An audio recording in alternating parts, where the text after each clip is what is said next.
Almighty God, who in thy infinite wisdom and providential goodness has proclaimed the offices of rulers and councils of welfare of society and the just government of man, we beseech thee to behold with thy abundant favor us thy servants whom thou hast been pleased to call to the performance of such important tasks in our island. Let the blessings descend upon us here gathered in the assembly, and grant that we may, as thy presence, treat and consider all matters that shall come under our deliberation in so just and faithful a manner as to promote thy honor and glory, and to advance the good of those whose interests thou hast committed us to our charge. All which we seek in thy name,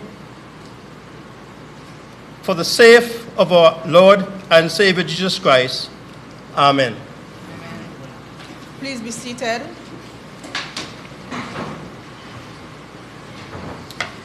Motion for the approval of the order paper as circulated. Mr. President, I rise to move a motion for the approval of the order paper as circulated.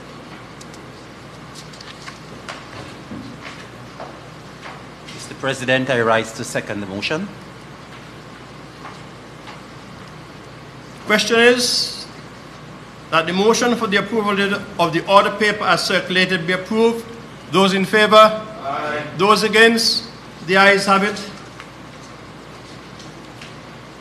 Messages from the Governor General. Announcements by the President.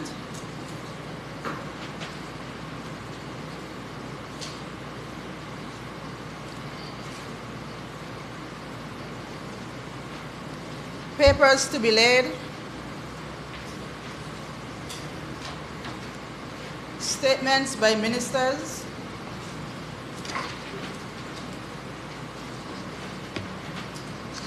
Mr. President, I'd like to say good morning to you and all in the gallery and also those listening at home and abroad. Mr. President, I will be brief this morning, but I believe it is my duty to come and at least update the general public here on the island of Nevis, and also those who have an interest in this particular project that I will be speaking about very briefly. Of course, I'm speaking about the construction of that water taxi facility over at the Wally Beach area. Mr. President, it's a project that was started sometime earlier this year. Well, let me back up and say the whole development of this project would have started sometime last year. Of course, we have had our challenges over that period of time, but the work itself in earnest started, I believe it was June of this year. We would have had some issues that we had to overcome, specifically issues concerning the EIA, which is the Environmental Impact Assessment. There were some issues there which were later sorted out. And of course, the construction started and was brought to a halt with the hurricanes that were threatening last year, September. Of course, coming out of those hurricanes, there were some challenges again with respect to the further mobilization of that company to get the work going. Now, I'm moving ahead quickly, Mr. President, because we have gone through this from time to time. And of course, we have had various updates. At least last Thursday, for example, I was on Von Radio with this particular program that is normally aired on Von Radio, Government at Work, which is a program through which information is disseminated to the general public at large.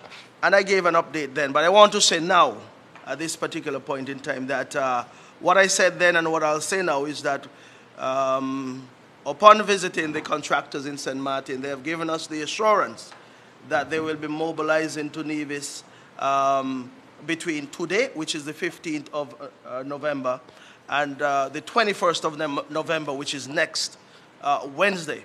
So over the next couple of days, we should see some mobilization of that company or the the contractors who are Secure Marine, who will be coming back to Nevis to have that pier completed. And I'm saying now at these microphones that they've given the assurance that the pier should be completed by December 15th, and we should have the use of that pier in short order. Now, I want to say further, Mr. President, I do not believe there's anyone here on the island of Nevis who is more interested or who would want to see the completion of this pier or this facility more than I do.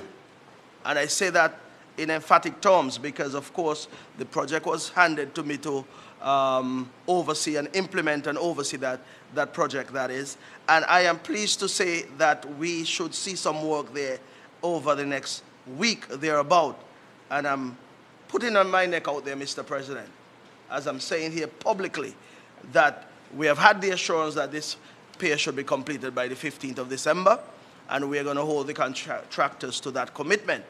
So that is an update on that, and I know that the entire Nevisian public is awaiting the completion of this particular facility, knowing the importance of this particular project and knowing what the overall advantages and also benefits that can be derived from this particular project. So I want to issue that at this point in time, this statement, and I want to say that it is certainly a situation that we would have loved to have had a project completed already, but certain factors would have mitigated against that. But that is my short statement regarding that for now, Mr. President, and I look forward to seeing the contractors here shortly and to see them in action to get that particular project completed. And I'm hoping that by the 15th of December, we can have some sort of mobilization of that site so that persons can start to reap the benefits of this all-important project. Mr. President, may it please you. Thank you.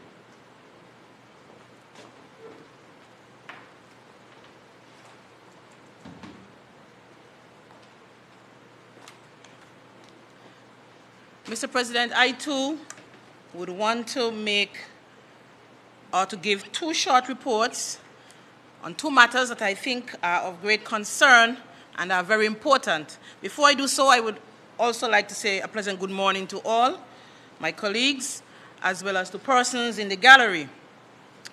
Mr. President, at the last sitting of the House, I reported on the expansion project at the Alexandra Hospital.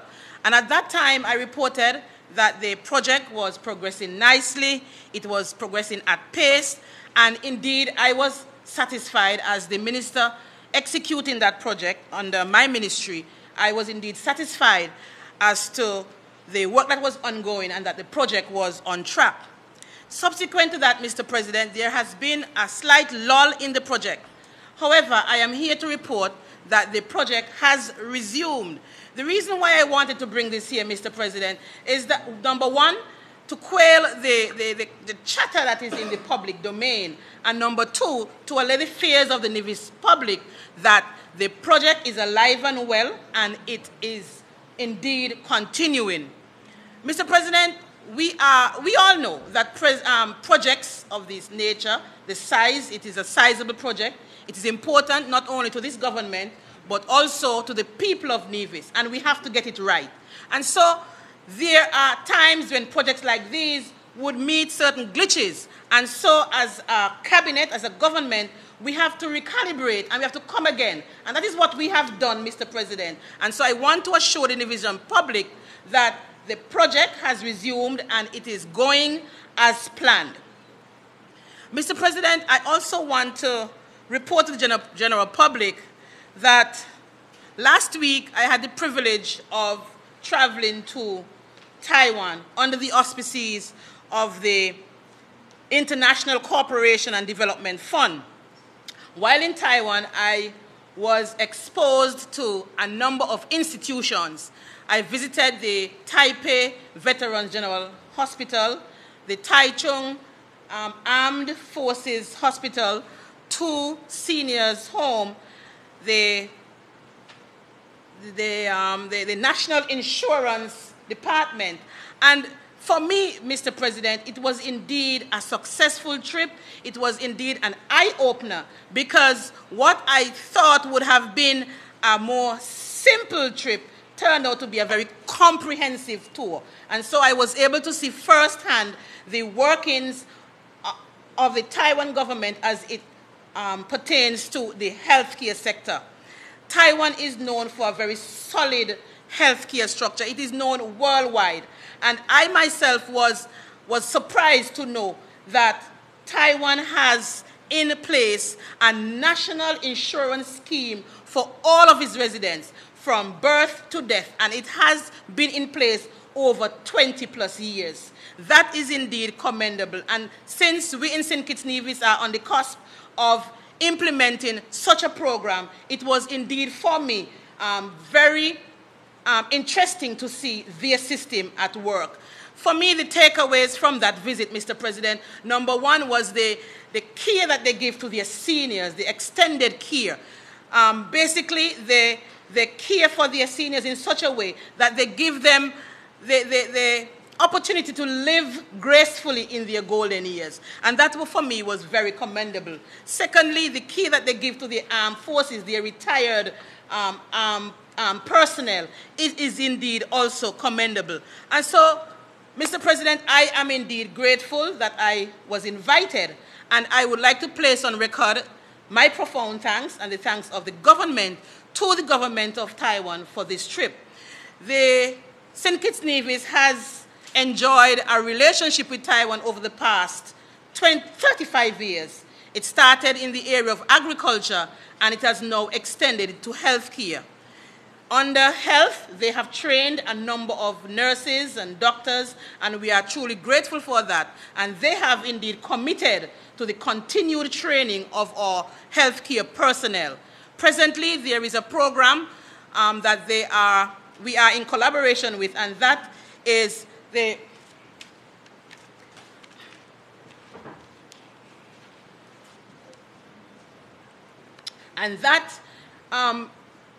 that program is the prevention and care of chronic kidney diseases. It is a 3-year program. We are presently in the 2nd year and would have 1 more year to go. However, in our discussions in Taiwan, they are looking at the possibility of extending that program, not only extending the years of the program, but also extending the scope of the program to now include NCDs across the board, which are hypertension and diabetes. These are the preconditions that invariably would lead to chronic kidney disease. And so I indeed would like to place on record our profound thanks and gratitude to the government of Taiwan. Very shortly, as I said earlier, we are on the cusp in St. Kitts and Nevis of starting our own national health insurance. And so the consultations start shortly on the 20th of this month. It starts in Nevis. And so I'm appealing to the general public to attend the national consultation and make their contributions as to the final product of the national insurance scheme. On Tuesday, the consultation starts in Bath. And so I am appealing to the persons of Bath and its surroundings to come out and to be a part of this open consultation. That, Mr. President, is my contribution as to the statements made by ministers. Thank you.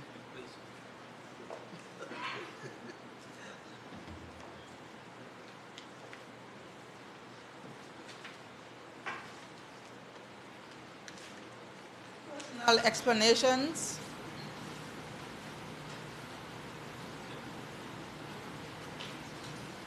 Public business, bills 2nd and 3rd reading.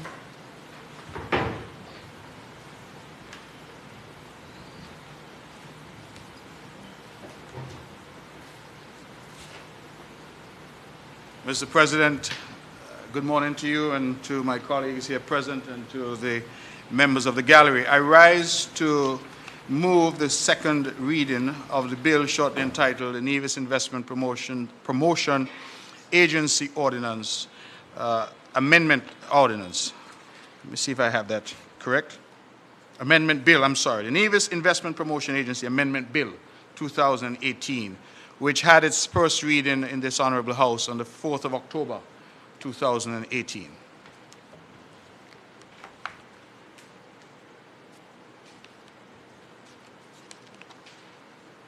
Mr. President, as I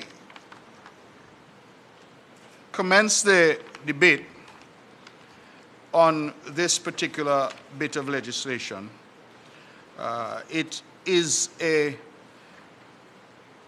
small bit of legislation in the sense that it only covers a few paragraphs. But it is an important bit of legislation because it, for us, points the way forward in terms of the direction that we hope to take the Nevis Investment Promotion Agency, or NIPA. NIPA has existed, Mr. President, for some time, in fact, since 2008. So we have had this promotion agency now for just about a decade. We, however, feel that NIPA has not lived up to the expectations of the public, and that is not the fault of those who are at NIPA. Let me be quick to say that, but rather, Mr. President, that they have not been properly resourced and have not had the proper structure which would allow them to deliver for the people of Nevis. Now, people may ask, what is the Nevis Investment Promotion Agency? This is an agency that was designed through legislation passed in 2008 to be a portal, an entryway, a gateway for investment into the island of Nevis. This is the agency that is charged by law to go forth, to find investment, to interface and interact with investors, and, Mr. President, to bring those investments to the fore for the benefit of the people of Nevis. Regrettably, as I said, we feel that the agency has been under-resourced and has not had the pride of place that it ought to have in promoting business and business development in our island. We can compare it, for example, to its sister agency in St. Kitts, Skipper, which is a St. Kitts Investment Promotion Agency, and Skipper has been an integral part of investment in St. Kitts. As a matter of fact, from my vantage point across the waters, I've been able to observe up close that every investment that comes to the island of St. Kitts comes through Skipper. It is Skipper that evaluates, it is Skipper that advises, it is Skipper that recommends. And so by the time the cabinet comes to consider a particular investment, the technical expertise of Skipper and its members has already been brought to bear. Here in Nevis, that is not the case. And we feel that in Nevis, that ought to be the case. And so we have looked at this. I have not made any bones about it, Mr. President, that as the Minister of Finance and Premier of the island, we need to promote more business, both small business and more foreign direct investment into the island of Nevis. I have charged those in the financial services sector to seek to see if we can grow the sector by 50% in this 5-year term of this administration. I believe as part and parcel of our thrust to encourage greater investment in financial services, in energy, in the hotel sector, in construction, in agriculture, we have to have an agency that is fit for purpose, and an agency that we can hold out to the world as the agency to speak to if they want to come in and to invest. Currently, that is not happening, and we want to change that.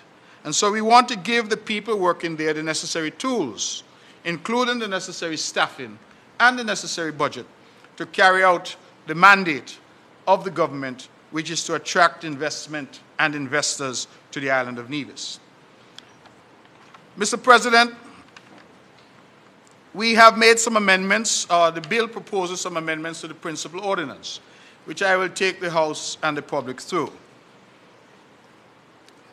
We have, in the definition section, the term executive director. We are deleting that term, executive director, simply cosmetic perhaps, but we are saying that that person should now be described as the chief executive officer, the CEO. That is more in keeping, we think, with the modern language of business. The interpretation section, the ordinance will mean the Nevis Investment Promotion Ordinance. Nevis Investment Promotion Agency Ordinance, forgive me. Section 3, which is a very important section, because we are now adding a new Section 3 to the legislation. And we are now saying that there will be an agency, and that agency will consist of 3 functioning arms, which shall be responsible for different areas. And what are the areas, Mr. President? The first area is the Nevis financial services sector. The second area is to promote Nevis as an attractive destination for investment. And the third area is the facilitation of investment development applications. Put differently, we want to have at NEPA the resources to allow the people there to operate in the way that the legislation now anticipates. That they will, one, promote our island, the Nevis financial services sector. And just to put that in context, Mr. President, there was a time when there was active promotion of Nevis as a financial services sector. I recall the days when we had a marketing person and there was travel all across the globe to promote this jurisdiction, travel to Hong Kong, travel to China, travel to other areas in the world. And there was a concerted effort and budget dedicated. And what I used to like about those heydays was the fact that it was a joint approach, that the private sector traveled hand in glove with the government, and that we had a joint approach to promote financial services. Over the years, this sector has been buffeted oftentimes by external breezes that we have no control over. Tumultuous times have come for the sector. We understand that. We have faced the threat of blacklisting. We have faced the threat of FATCA and other such initiatives. And we have, in large measure, retreated from the world, Mr. President. I have said to the financial services professionals that it is time to re-engage with the world. That despite the challenges to this sector, despite the high winds and waves that have come at it, it is important for us to engage with the world and for us to combat the turbulence that we have experienced. And we cannot engage with the world by sitting back. We cannot engage with the world by simply sitting in Charlestown. We must engage with the world by going out to the world and indicating to the world that Nevis is open for business. If one looks at the numbers for financial services, Mr. President, in terms of the contribution that it has made to our annual revenue, one would notice that over the past several years, we have sat on about $12 to $13, $14 million for each year. That tells me that we're neither going forward nor backwards. If the revenue is not moving forwards, it means that we have really stagnated. We have plateaued. And I feel that it is time, because when one looks at the progression over the last, say, 15 years, one could have noticed an incremental growth annually in revenue from financial services. That growth has stopped, and we are now only looking at the same return, which means, to my mind, the same level of business, year in, year out. It tells me that we're not growing. And if you're not growing, you need some tonic. You need some, what they give the sheep and goat in agriculture? JK. We need something to inject into the sector. We need some innovation. We need some new energy. We need some money injected. We need a budget. And we need the personnel and the legislative framework to make it work. And so, Mr. President, we have come today to seek the permission of this House to enact certain reforms, to do the things that we think are necessary to make NEPA fit for purpose. And so the 3 pillars now will be to promote our financial services sector, to promote the island as an attractive destination for investment, and I've already identified some of the areas. Energy, for example, the hotel and hospitality sector, the education sector, particularly in the context of offshore universities and the like. We have looked at agriculture, agro-processing.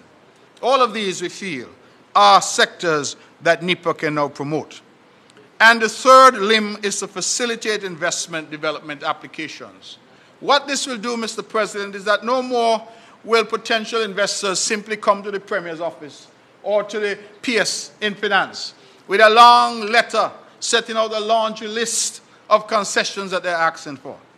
We have had a situation in this island where under successive administrations, so-called investors have come, they have badgered us, they have come to the cabinet, they have made glowing presentations. Some of the PowerPoints are so beautiful, Mr. President, that they will fool anybody. And they have come and they've promised the sun, moon, and stars. I know some of them have gone, they've cleared the ground. Clean as a whistle, you could eat off the ground when they've cleared it. And then 5 years later, the bush is taller than you and I because they have not advanced their projects one iota. We want to bring that to an end. And we want to say to the world that if you're not serious about investment, don't bother come to Nevis. Go elsewhere. Go Booby Island, go elsewhere, but do not come to Nevis. Because in Nevis, we want serious people. Because we are trying to attract the type of investor that is serious about investment. Not speculators, not who I call fellows who come off the plane with a straw hat and a briefcase. We need serious people, and NIPA has to be the agency that stands between the cabinet and the investor. NIPA has to be the agency now that rises to the occasion to do the evaluation, do the analysis, and make the recommendation as necessary. And that is what we want NIPA to do, to be more fit for purpose. We feel that the people there have the capacity, but they have not been given the resources. And so today, we are seeking to enhance the framework in which they operate.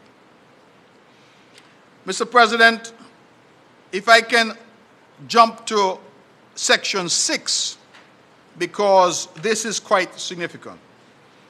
We are seeking, as part of the new framework, as part of the new architecture for NIPA, to change the composition of the board for NIPA. Currently, it is heavily government, because under the current legislation, Mr. President, the ordinance of 2008, if one were to have regard to the members of the governing body, one would see that the chairman should be a member of the cabinet. There should be representatives of the ministry responsible for finance. There will be representatives of the ministry responsible for planning, etc., etc. What we really see that NIPA now is, in terms of its management, it's really an extension of the government. And all of us, I believe, try our best. But I don't know that we have any business geniuses on the government benches. We are, I believe, shortchanging ourselves when we restrict the membership only to those who happen to be in the cabinet. We need to widen the net and bring people in Nevis who have the relevant expertise, bring them and their expertise to bear to commit and demonstrate our seriousness to the promotion of investment in the country. And so what we have done is that we are now proposing that instead of a member of cabinet being the chair, that we delete that. And we substitute that to say that a permanent secretary in the Ministry of Finance or a financial advisor in the Ministry of Finance will now be the chair. So that removes the cabinet directly from the management of NIPA.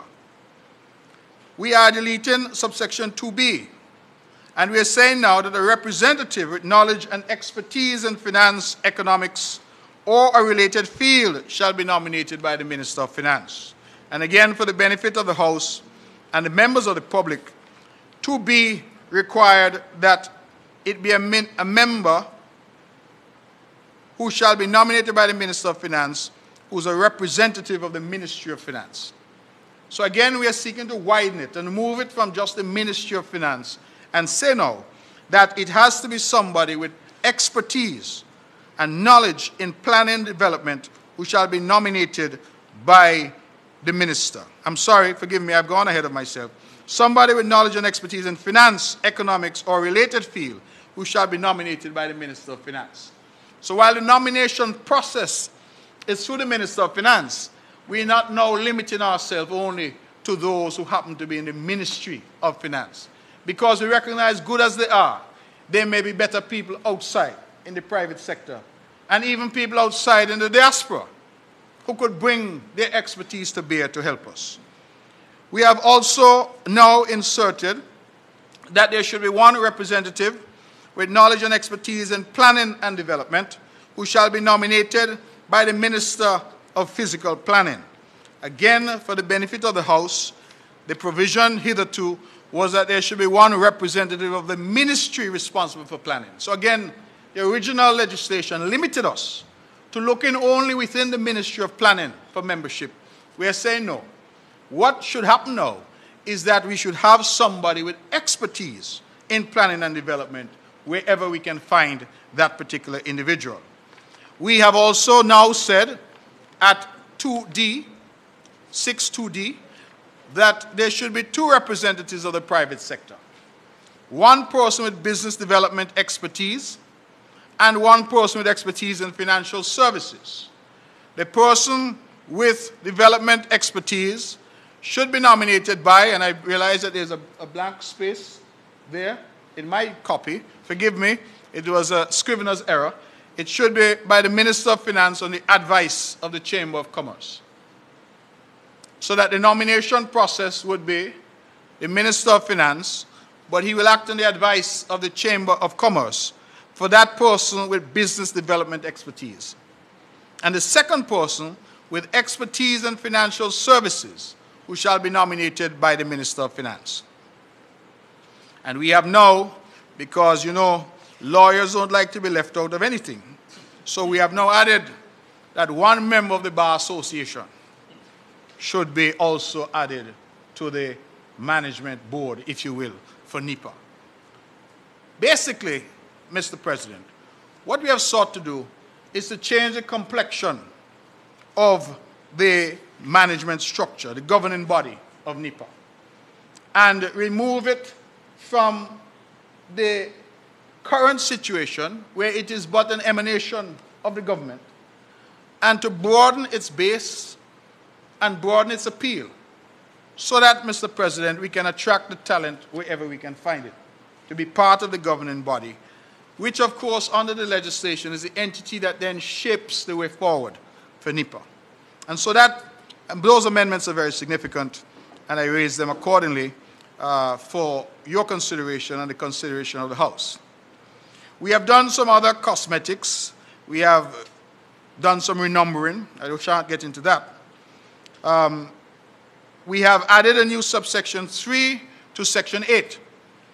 And we are saying there, Mr. President, that the board may appoint committees or subcommittees to examine and report to it on any matter whatsoever arising out of or connected with any of its functions under the ordinance, and that any such committee shall consist of at least 1 member of the board, together with such other persons, whether members or not, whose assistance or service of the board may desire. The board may by resolution reject the report of any such committee or adopt it, either wholly or with such modifications, additions, or adaptations as the board may think fit.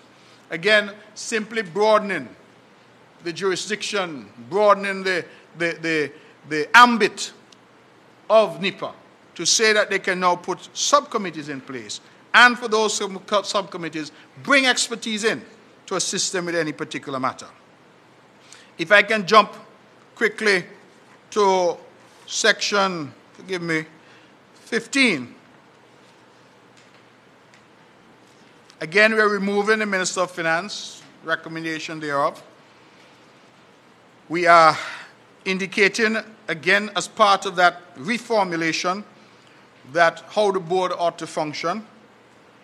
And we have generally, Mr. President, seek to add sections, as in subsection 2, where the ordinance, the principal ordinance of 2008, at section 15 thereof, is being amended and adjusted to allow us, as an island, to move NEPA forward and to move it forward in the right direction. So what we are now doing is really setting out the new framework within which NEPA is to operate. And section 15 merely adumbrates and sets out, Mr. President, the various areas that NEPA will now have to concern itself with. Now, Mr. President, I need to take a moment because there has been some understandable discussion. Let me put it that way. I would have said controversy, but that is too strong a word. Section 17 of the principal ordinance speaks about funding Because let's face it, we can talk all we want. If NIPA does not have the budget, the resources, then it cannot function. It cannot achieve the lofty objectives that we have set for it. And so hitherto, the funds of NIPA under Section 17 of the Parent Ordinance, it says that the funds shall consist of A, monies generated through services rendered, B, money appropriated by the Nevis Island Assembly for the purposes of the agency, C, money borrowed and property paid or provided to the agency by way of grants, fees, subsidies, donations, gifts, charges, rent, interest, and other income derived from the investment of the agency's funds. D, any money derived from the disposal of or dealing with real or personal property held by the agency. And E, money borrowed under this ordinance or derived from financial accommodation extended to the agency. F, all other money lawfully received by or made available to the agency.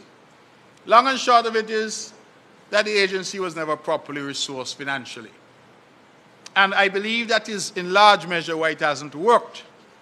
Again, looking at Skipper in St. Kitts and seeing the extent to which Skipper participates globally in various conferences and promotions, various investment fairs and the like, and to see NIPA hardly participating at all in anything, I think that that gives some fillip to the argument that NIPA has been under-resourced.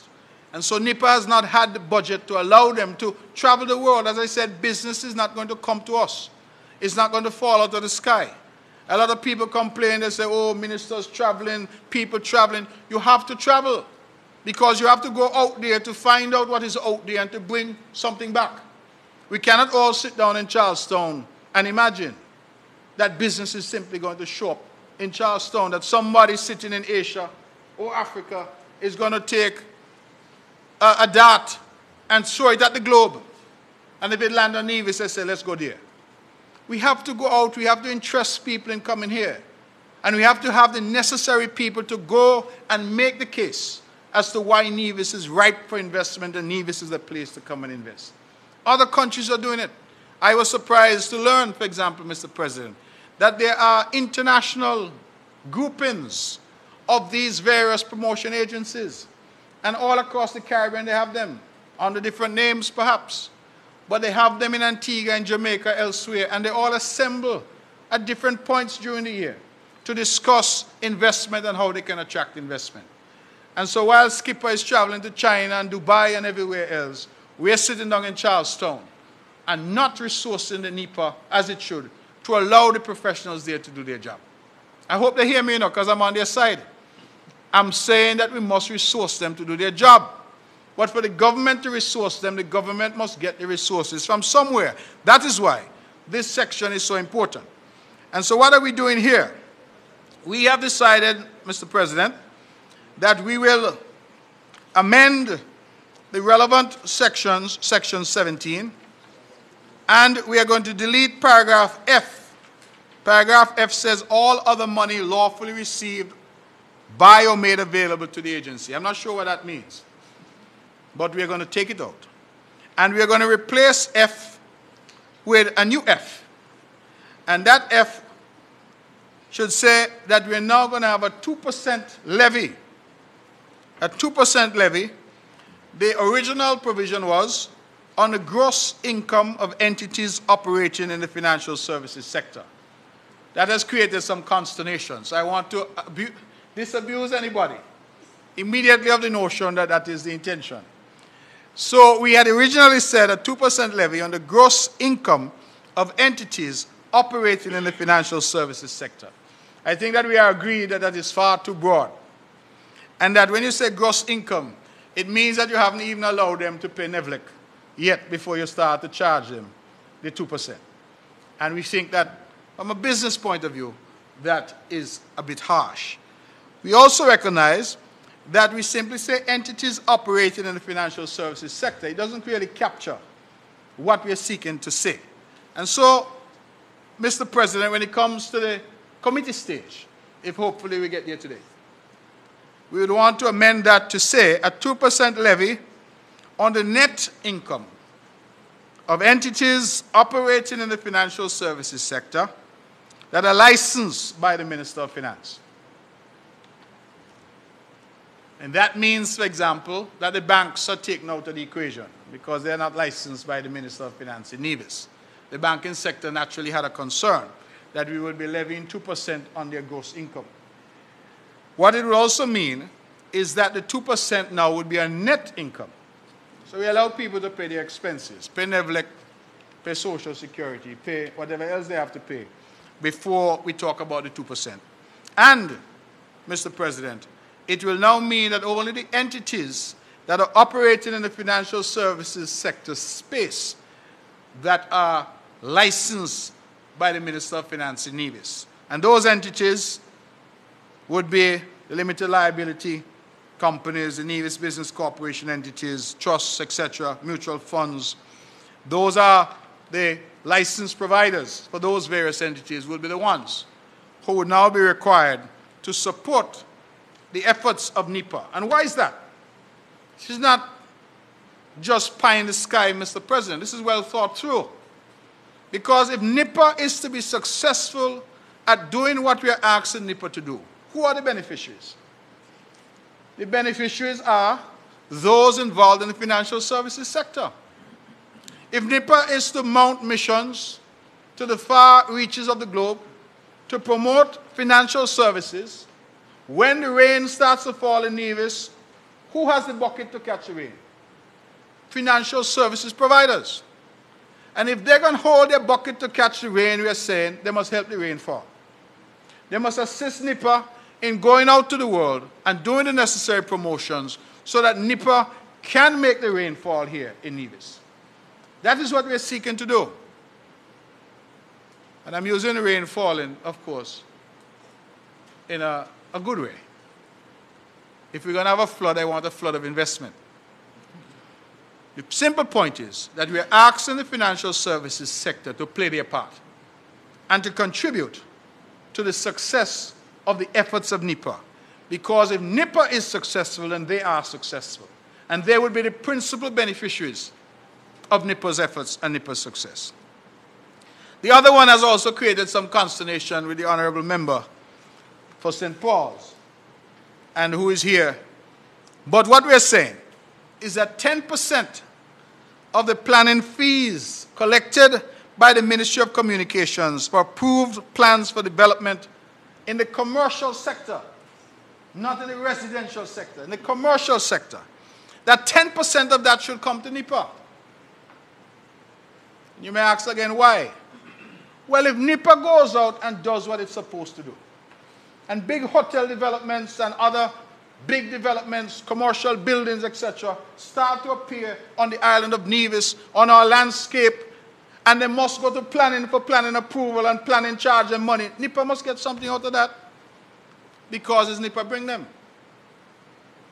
And that is why I am saying to NIPA that we will give you the resources you must deliver. Because if you are not bringing them, then the Minister of Planning might well say, NIPA, you didn't do anything to help this one, so you can't get the 10%. So we are saying to NIPA, do your job. And if you do your job, the benefits by way of budget will be down to you. Because for every commercial project that you bring, planning is being coerced into giving 10% to NIPA. Again, the model is clear, Mr. President, that what we are seeking to do is to ensure that NIPA has the necessary budget, but also to ensure that those that will benefit from the intended activity of NIPA are invested in NIPA. And so the financial services sector and planning, because planning charges some fees, and we said a moderate 10%. Not excessive. We could have said 20 or 30, a moderate 10%. But again, the intention is that this would add to the coffers of NIPA and allow NIPA the necessary budget to do the things that it needs to do. And so, Mr. President, for the benefit of the House and the listening public, NIPA's funds now, we hope, will come from monies generated through their services rendered, money appropriated by the Nevis Island Assembly for their purpose, money borrowed and property paid or provided to them by way of grants, fees, subsidies, donations, gifts, charges, rent, interest, and other income derived from the investment of their funds. Any money derived from the disposal of or dealing with real or personal property held by NIPA. Money borrowed under this ordinance or derived from financial accommodation extended to NIPA under this ordinance. 2% levy on the net income of entities operating in the financial services sector that are licensed by the Minister of Finance. 10% of the planning fees collected by the Ministry of Communications for approved plans for development in the commercial sector, and all other money lawfully received by or made available to the agency. And if I can take just half a minute to explain that we have emphasized the commercial sector, not the residential sector, so that NIPA, we do not believe, would be involved in you or I, Mr. President, or members of the gallery building a house. And so that residential sector and any planning approval for that is excluded from the ambit. We're talking about commercial. And that is the remit of NIPA has everything to do, Mr. President, with attracting investment, attracting commercial activity, attracting business. And so that is why the 10% is limited to approved plans for development in the commercial sector, not the residential sector. Mr. President, the object of the bill, therefore, is clear. It is to amend the Nevis Investment Promotion Agency Ordinance and to create an entity, the Nevis Investment Promotion Agency, which is fit for purpose, which is designed now to allow those who work there the necessary tools to go out to the world and to bring home the investment, to bring home to Nevis the requisite foreign direct investment that the island needs. I believe that up and down the length of this island, Mr. President, the public would acknowledge, even our greatest critics would acknowledge, that we have worked hard as a government to bring investment. We have been invested heavily from the public sector side. Up and down the country, you're seeing roads, bridges, other developments, other buildings. But we recognize that public sector investment alone cannot do what we need done on the island of Nevis, and that the private sector has to do its part. The private sector must step up, Mr. President. The private sector has to be a part of the overall development of the island of Nevis. It's not sufficient that everybody who buys a truck or a backhoe comes to the government for work.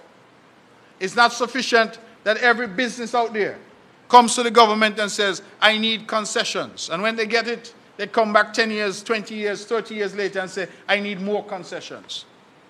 We are saying that the private sector has to do its part.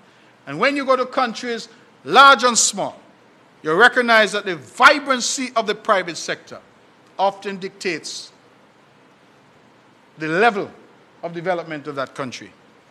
I have said, and I continue to say, that the government will do its part. But the companies that are operating here, the businesses large and small, must also do their part.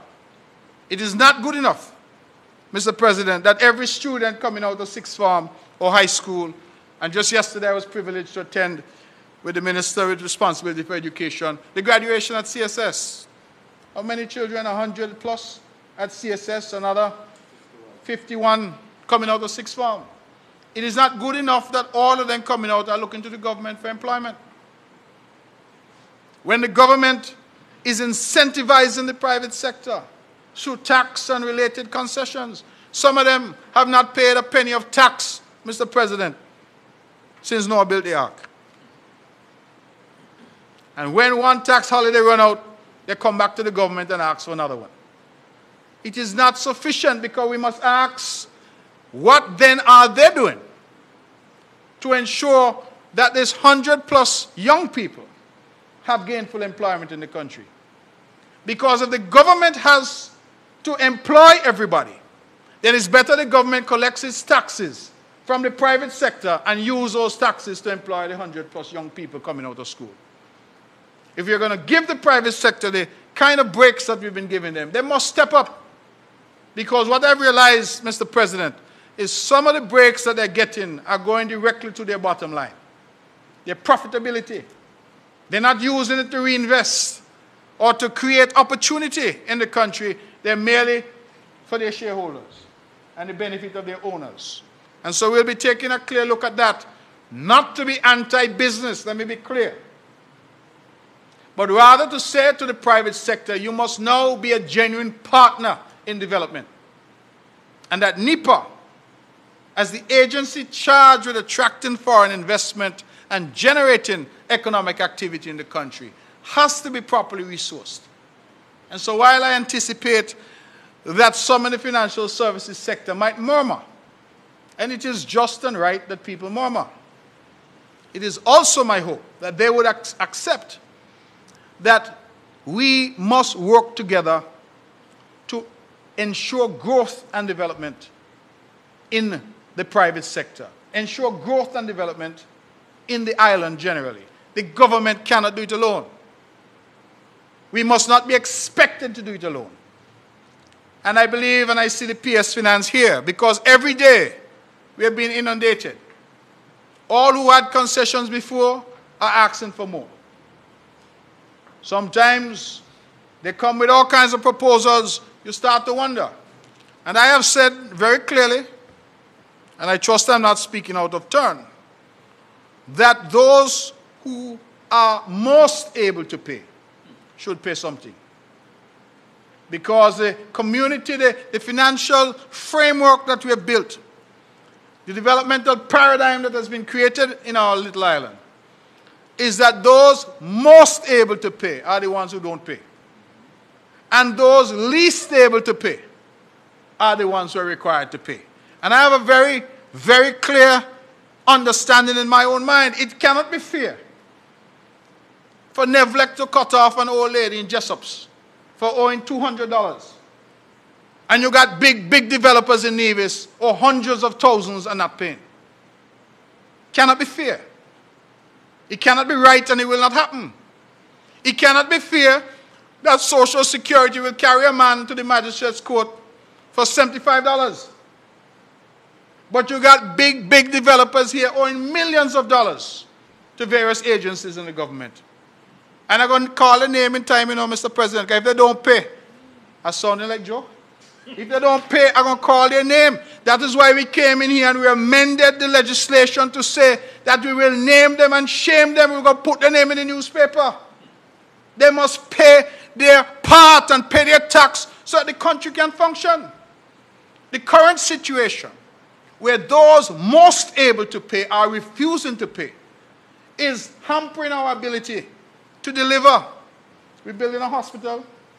Who is the hospital for? For the people of Nevis. We're building roads. Well, who are the roads for? The people of Nevis. We're laying pipes for water. We're involved in agriculture and housing. Minister Evelyn will tell you every day he has to contend with a number of people who we need to help in terms of social development. How are we to do it if the business community refuses to play its part, Mr. President? How are we to provide opportunities for the young people coming out of school if they refuse to do their part? You see, it is fashionable for some to sit back and say nothing happening in the country, because only the government must make things happen in the country. But they forget that much of what they do is being financed by the government. Because for every dollar that we forego at the port, it means that it's a dollar we're investing in that particular business.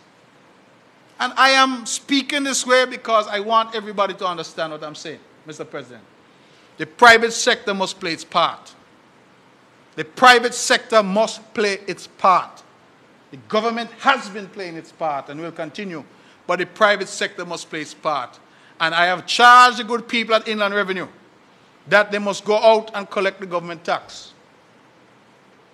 They must go and collect the government's tax.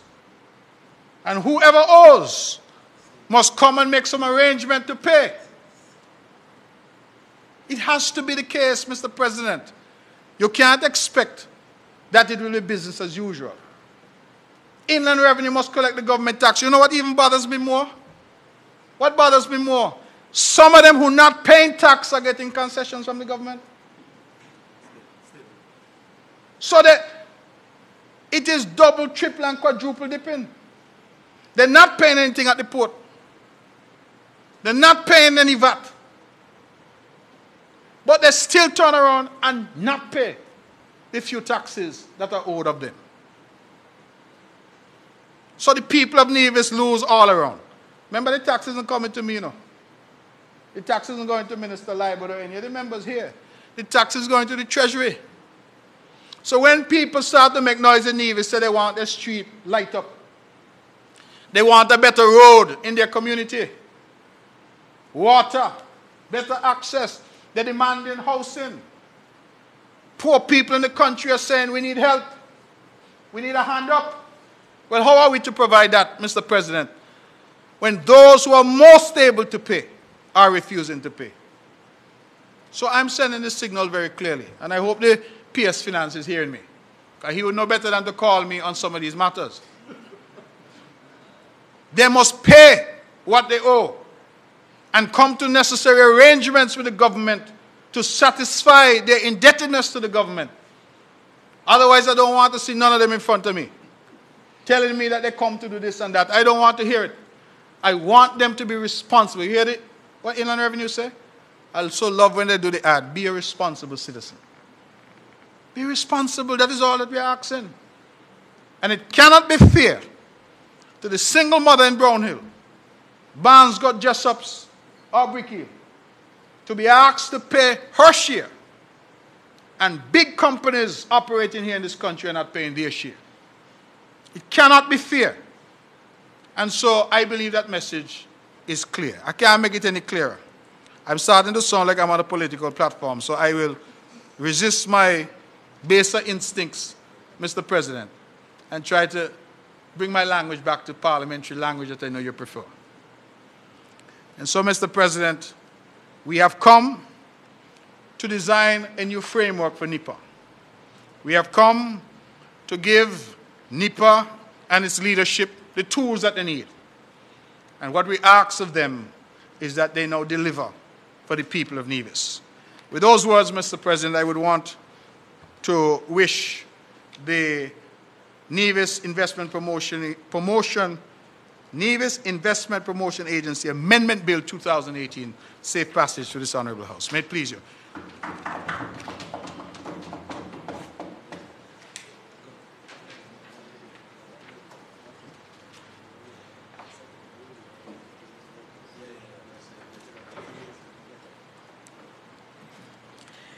Mr. President, I rise to support the bill shortly entitled the Nevis Investment Promotion Agency Amendment Bill 2018. Mr. President, I believe that this bill is very timely. It is timely because we needed something to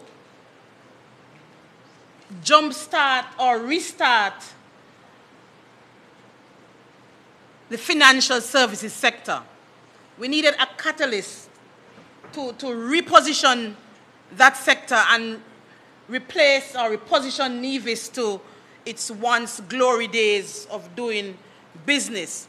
And so I stand to support the mover of the bill, the Honorable Premier and Minister of Finance, who has very eloquently walked us through the bill and all the necessary amendments that will be made, that are to be made when we get to the committee stage here today. And so my presentation, Mr. President, isn't a very long presentation because I think the mover of the bill has made it pellucidly clear as to what we are trying or what we are seeking to obtain going forward. For me, one of the main changes is that the administration has committed its resources, it has committed its support to a new management structure. This structure is charged with the responsibility of bringing an overall change to how we do business in Nevis. we cannot be left behind at this stage. As Caribbean countries and as countries in the diaspora, we are all chasing after the same resources. And so we have to be poised to compete with the other countries because we are fighting for same and similar resources. And so for us to get on track and to be armed with the necessary tools to compete alongside our neighboring countries, it is timely for us to do so. And so bringing this amendment bill today, Mr. President, would put Nevis in a position to compete vigorously and to compete with any of these other countries and even the bigger ones. And so I commend the mover of this bill in so ably putting it into perspective. He outlined a number of areas, and so for us it is more or less of a partnership. We are appealing to the service providers to partner with the administration, because it's only through partnership will we be able to execute the new structure that is being put in place. I believe, Mr. President, that the overall idea of this bill is to place NEPA in a position to deliver outstanding service to its investors. And I think with these new amendments, it has done just that. And so the onus is now on the new structure, the persons who will be employed, the service providers, and all those who will be engaged in the delivery of this service to come on board and let us be able to repackage Nevis, resell Nevis, and poise Nevis for takeoff again in the financial services sector. Mr. President, with these few words, I would like to wish this bill safe passage through this honorable House.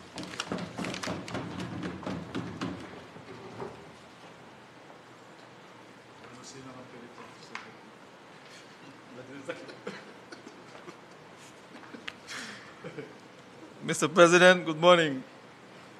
I rise, Mr. President, to lend my support to the bill that is before this honorable House. And Mr. President, I am happy that we are here with this piece of legislation. Because, Mr. President, we are playing catch-up. Literally, we are playing catch-up. We, Mr. President, have seen many potential investors coming to the shores of the island of Nevis. And as the mover, Mr. President, would have indicated, they have painted a picture so rosy and so nice. Not that I am hitting investors, Mr. President, but we felt that the time has come, Mr. President, to do better. I am in full support, Mr. President, of this piece of legislation. Even though, Mr. President, we will be taking a hit. It's a good hit. It's a good hit, Mr. President.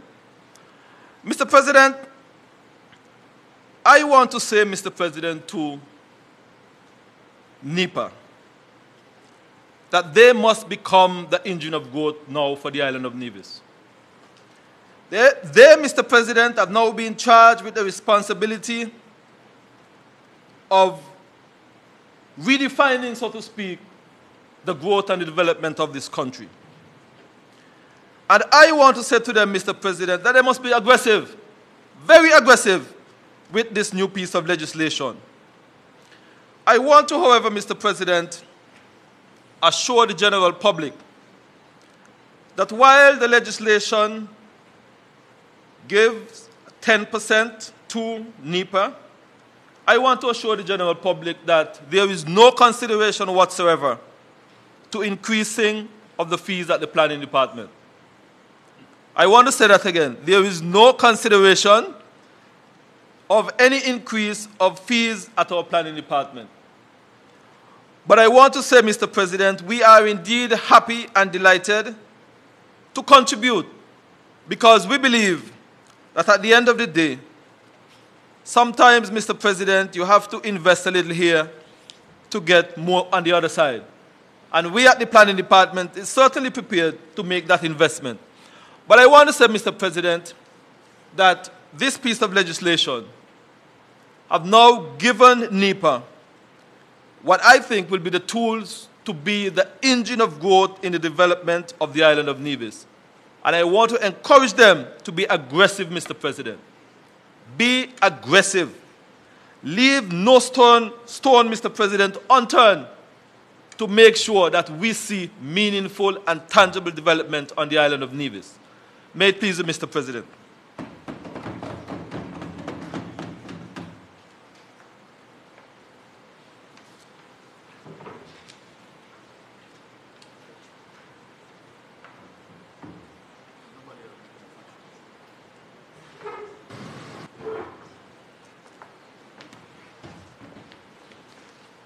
Mr. President, you've heard the various voices on the second reading. I was reminded that I ought to have said that removed at the second reading be permitted. Mr. President, in the circumstances, I think you've heard me as the mover of the bill on the second reading. You've heard those in support, and we would move that the bill be read a second time.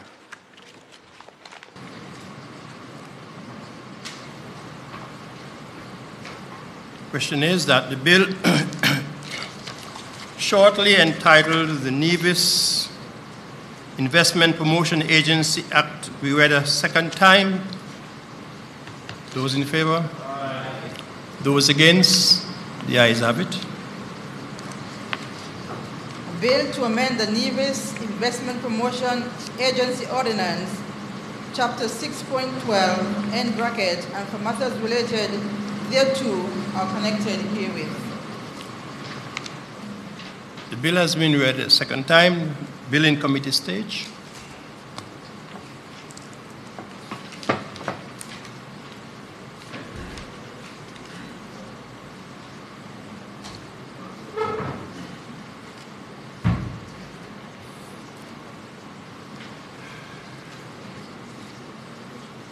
Clause 10.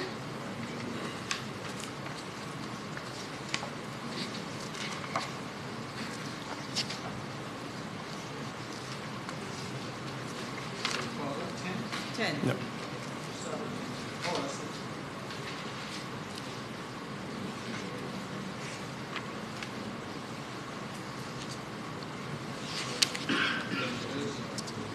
The question is that Clause 10 do form part of the bill. Those in favor?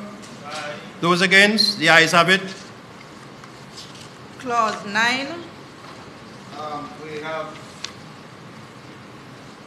Chairman to amend 2F to say 2% levy on the net income of entities operating in the financial services sector licensed by the Minister of Finance. In Nevis. Well, the Minister of Finance is understood to be Nevis.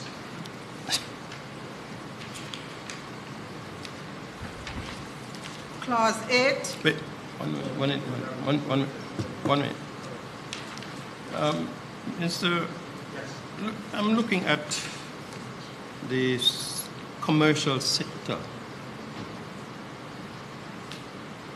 And my concern is there are a number of persons who build their properties as private and turn it into a commercial sector. I take into account anything on that regard? We may have to come back and look at that, but that is not currently within the contemplation, because the idea would be that NEPA brings commercial sector activity. So that is where, I imagine looking at the 10% of the planning fees, because we have restricted that to commercial sector activity. So we will have to look, Mr. Chair, and determine with finance whether they need to come back. We'll have to study that to determine the extent. Go ahead. The question is? The question is that Section 9 do form part of the bill. Those in favor? Those against?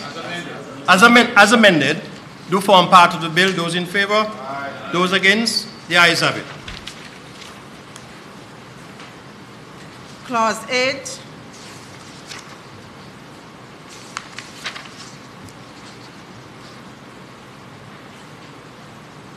The question is that Clause 8 do form part of the bill. Those in favor? Those against? The ayes have it. Clause 7. The question is that Clause 7 do form part of the bill. Those in favor? Those against? The ayes have it. Clause 6. Mr. Chair, Clause 6 at D, 5D.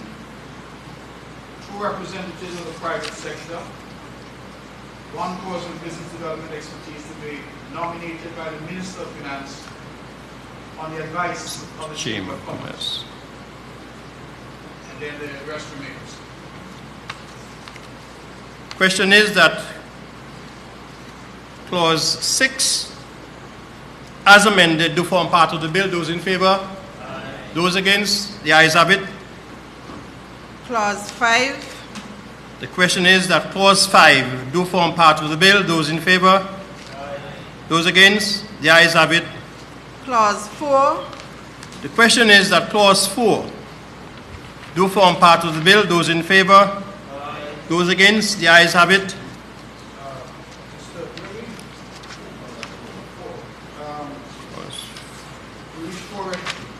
Yes, we do. Mr. President, I was looking at a note sent to me by the technical team people at 6, section 6, where we talk about how we selected the CEO. The suggestion is at section 6.2, where it says the prominent secretary in the Ministry of Finance or financial advisor in the Ministry of Finance. That we should add to that or any other person selected by the Minister of Finance.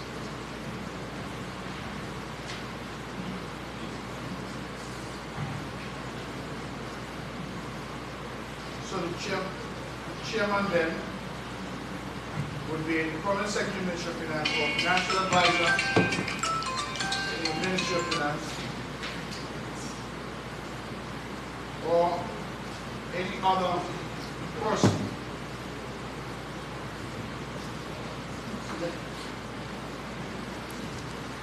I'm sorry. 6.2.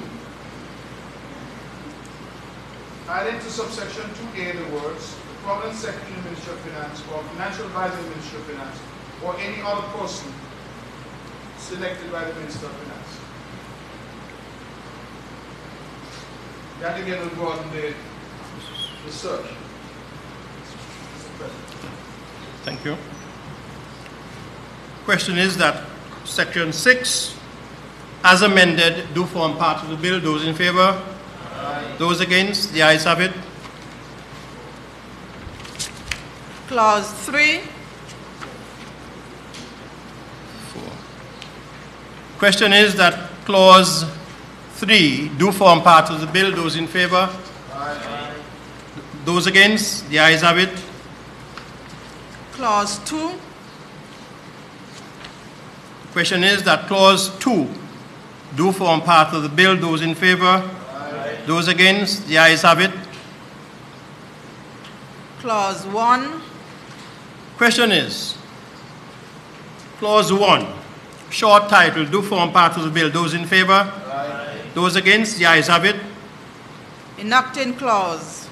Question is that the enacting clause do form part of the bill. Those in favor? Those against? The ayes have it. Title.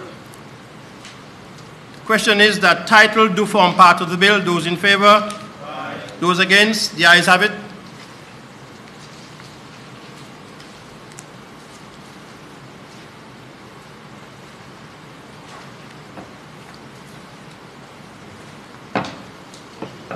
House adjourned. Resumes. Resumes.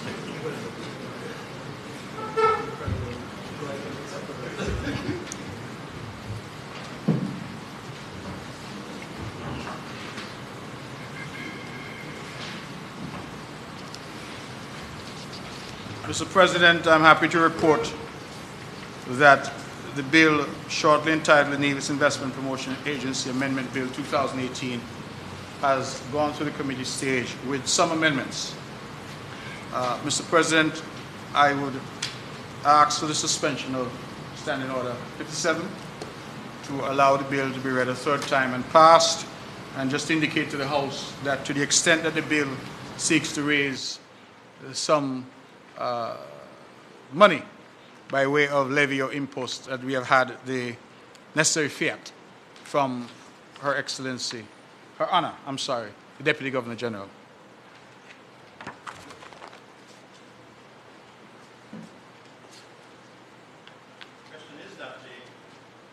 Bill shortly entitled the Nevis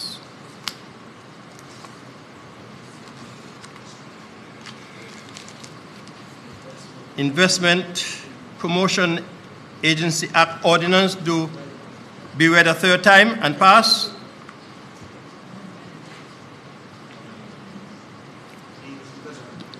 Promotion Bill. Amendment Bill be read a third time and be read a third time. Those in favor? Aye. Those against? The ayes have it. A bill to amend the Nevis Investment Promotion Agency Ordinance, Chapter 6.12, end bracket, and for matters related thereto or connected herewith. The bill has been read a third time. And pass. And pass. Adjournment. No.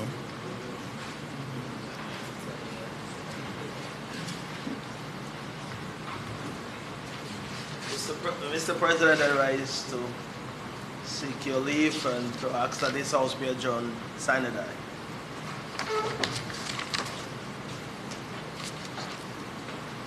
Mr. President, I rise to second the motion.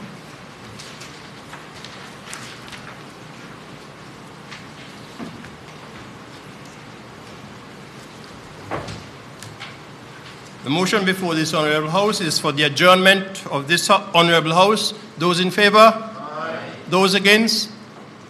The ayes have it. House adjourned.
In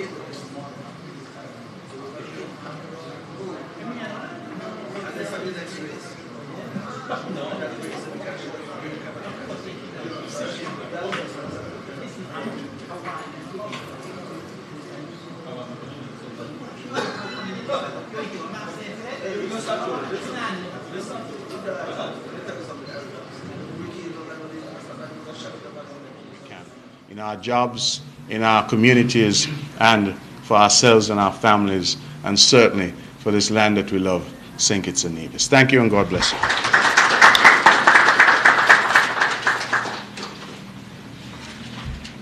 Thank you, Honorable Premier.